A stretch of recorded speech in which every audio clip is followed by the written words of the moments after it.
यो नमः శ్రీమాత్రే నమో నమః పిఎన్ఏ సనాతన ధర్మ ప్రేక్షకులకు అమ్మ ఆశీస్సులు. శ్రావణ మాసం గురించి మనం ఈరోజు తెలుసుకోబోతున్నాం. శ్రావణ మాసము చాలా విశేష మాసముగా భావిస్తూ ఉంటారు.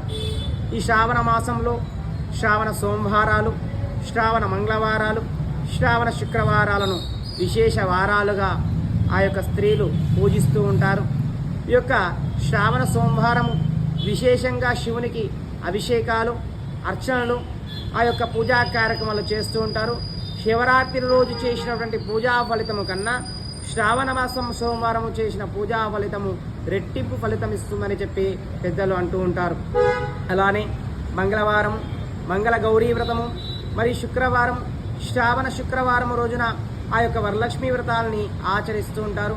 ఈ మాసమంతా కూడా ఆ యొక్క పరమేశ్వరుని, ఆ లక్ష్మీదేవిని ఆరాధిస్తూ ఉంటారు.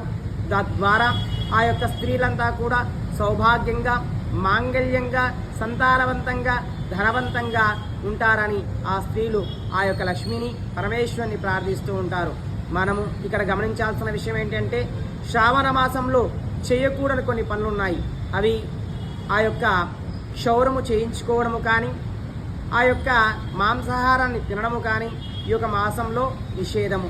కాబట్టి ఈ యొక్క నిషేధమైనటువంటి పనులను చేయకుండా ఆ యొక్క లక్ష్మీ స్తోత్రాన్ని కమలే కమలాలే ప్రసీద ప్రసీద శ్రీం హ్రీం శ్రీం మహాలక్ష్మీదేవ్యే నమో నమః, లేదా ఐం హ్రీం శ్రీం మహాలక్ష్మీదేవ్యే నమో నమః, లేదా ఓం మహాలక్ష్మీదేవ్యే నమో నమః అన్న మంత్రాన్ని స్మరిస్తూ నిత్యము ఆరాధిస్తూ లక్ష్మీదేవిని ప్రార్థించడం ద్వారా లక్ష్మీ కటాక్షం కలుగుతుంది.